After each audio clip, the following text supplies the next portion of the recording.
1월 7일 금요일입니다. 오늘 본문은 요한복음 2장 13절부터 25절입니다. 오늘 말씀은 예수님께서 첫 번째 성전을 정결하게 하신 사건입니다. 이 사건으로 인해서 이제 유대인들은 표징을 요구했고, 예수님은 요구하는 표징에 대해서 대답을 하시면서 주님의 자기 계시와 또 주님의 그 중요한 뜻을 말씀하셨습니다. 그리고 이 성전 정결의 두 번째 성전 정결은 고난주간에 행해졌습니다. 자, 이 부분에 대해서 본문을 좀 보면서 함께 상고하도록 하겠습니다.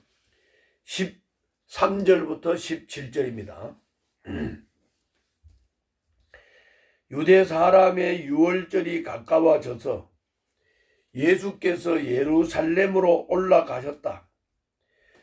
그는 성전뜰에서 소와 양과 비둘기를 파는 사람들과 돈 바꾸어 주는 사람들이 앉아 있는 것을 보시고 노끈으로 채찍을 만들어 양과 소와 함께 그들을 모두 성전에서 내쫓으시고 돈 바꾸어 주는 사람들의 돈을 쏟아버리시고 상을 둘러 엎으셨다.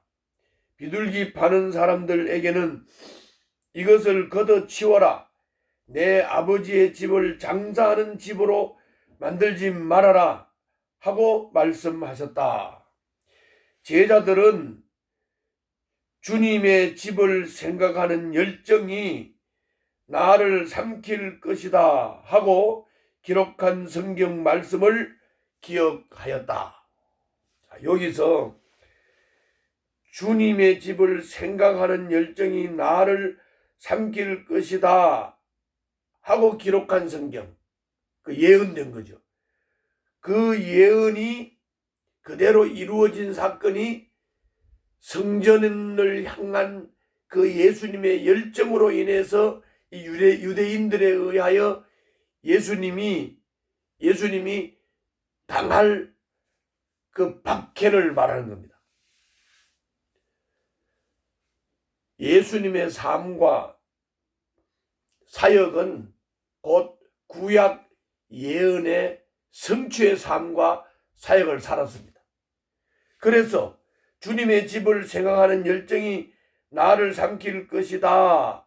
이렇게 구약에 예언한 대로 예수님이 주님의 집을 생각하는 열정을 나타냄으로써 이것 때문에 예수님이 피해당할 것, 삼킴을 당할 것을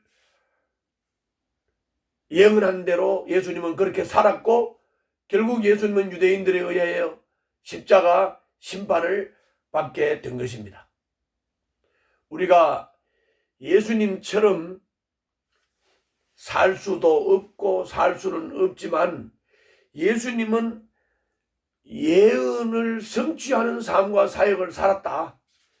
그러므로 우리도 하나님의 말씀을 행하고 이루는 삶을 살아야 되겠다.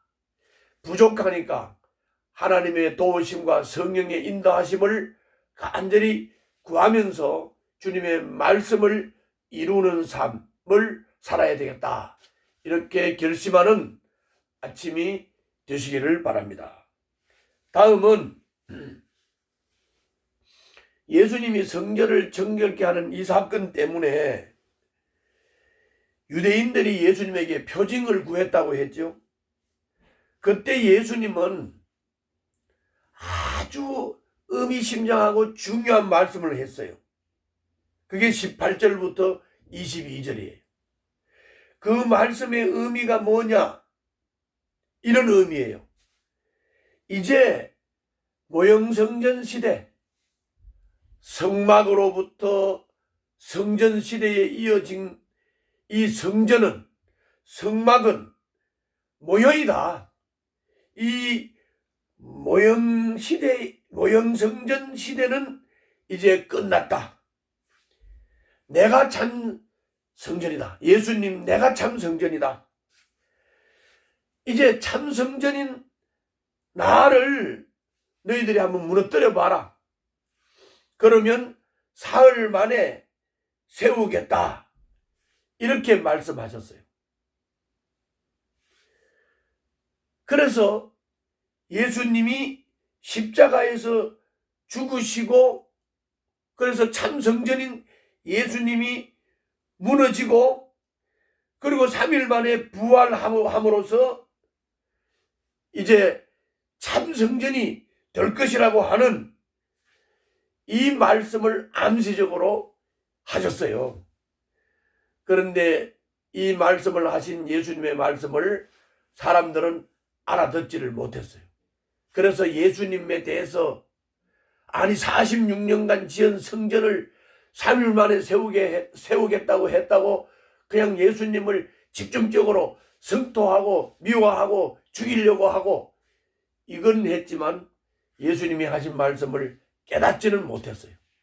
본문 한번 보겠습니다. 18절부터 22절입니다. 유대 사람들이 예수께 물었다. 당신이 이런 일을, 그러니까 그 성전을 정결케 하는 일을 하다니 무슨 표징을 우리에게 보여주겠소? 그러니까 뭐 그런 권한이 있는지 표징을 보여달라. 이 성전을 정결하게 할 권한이 있는지 한번 표징을 보여달라. 19절, 예수께서 그들에게 말씀하셨다. 이 성전을 허물어라. 그러면 내가 사흘 만에 다시 세우겠다.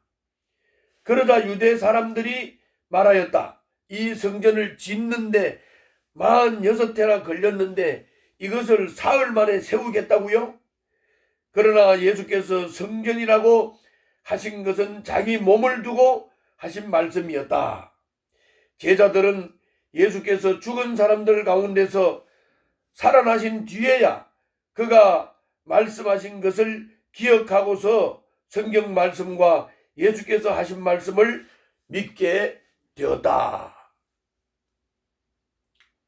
자, 여기서 이제 우리가 정리해야 될 것은 돌단, 토단에서 성막으로, 성막에서 성전으로 이렇게 발전되어 왔는데, 이 토단이나 돌단이나 또 성막이나 성전은 예수님에 대한 그림자, 즉 예수님에 대한 모형이다. 그런데 예수님이 오셨어요.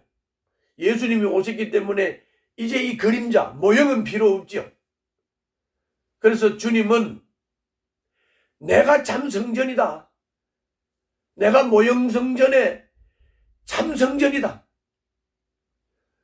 그러므로 이제 이 모형 성전 시대는 끝났다.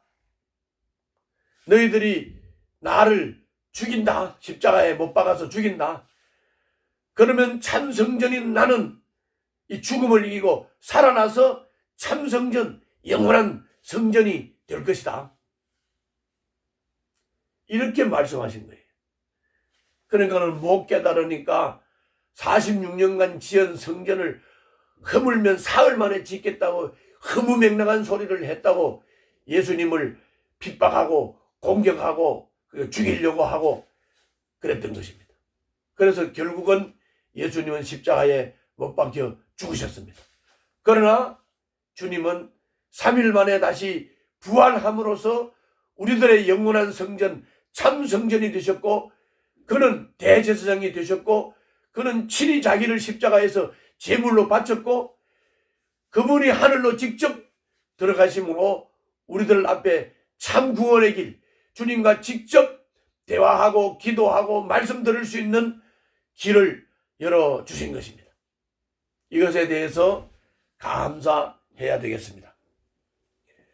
그 다음에 마지막으로 23절부터 25절에서는 예수님께서 여러 가지 표징을 행했습니다. 그런데 사람들은 그 표징을 행하시는 예수님을 보고 믿었습니다.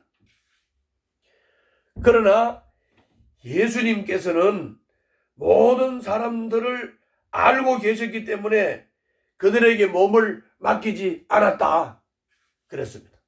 다시 말하면 자기를 믿는 인간들의 믿음이 온전한 믿음이 아니라는 것을 주님은 아셨기 때문에 사람을 의탁하지 않았다. 사람을 믿지 않았다. 그는 사람에 대해서는 어느 누구의 증언도 필요하지 않으셨기 때문이다. 그는 사람의 마음 속에 있는 것까지도 알고 계셨던 것이다. 예수님은 사람을 잘 아셔요. 사람이 주님을 믿는다고 하면서도 그 믿음이 온전한지 안 한지도 다 아셨어요. 그래서 주님은 사람을 의탁하지 않았어요. 그렇습니다. 사람은 믿을 만한 존재가 될 수 없고 믿음의 대상이 될 수가 없고 믿을 수 없습니다. 사람은 그렇기 때문에 믿음의 대상이 아니라 사랑의 대상입니다.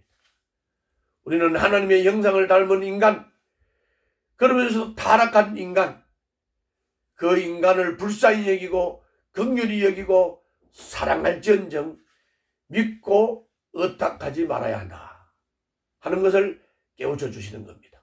우리는 하나님을 믿어야 됩니다. 예수님을 믿어야 됩니다. 예수님을 믿고 예수님을 사랑해야 됩니다. 그리고 하나님의 형상을 닮은 인간을 사랑해야 됩니다. 참성전인 예수 그리스도를 통해서 예수님을 믿는 우리는 하나님과 직접 말씀도 드리고 하나님의 말씀을 직접 들을 수 있는, 주님과 직접 교통하고 교제할 수 있는 길을 열어주셨습니다. 참성전인 예수 안에 있는 사람들은 이 은혜를 누릴 수 있습니다. 매일 하나님의 말씀을 잘 들으면서 주님께 기도하면서 주님과 깊은 교제를 통해서 주님과 친밀한 관계를 세워가시기를 바랍니다. 기도하겠습니다. 제 마음에 주님의 교회를 위한 열정이 예수님처럼 다시 일어나게 하여 주시옵시고 그 열정을 따라 주님을 섬기게 하여 주시옵소서. 예수님 이름으로 기도하옵나이다. 아멘.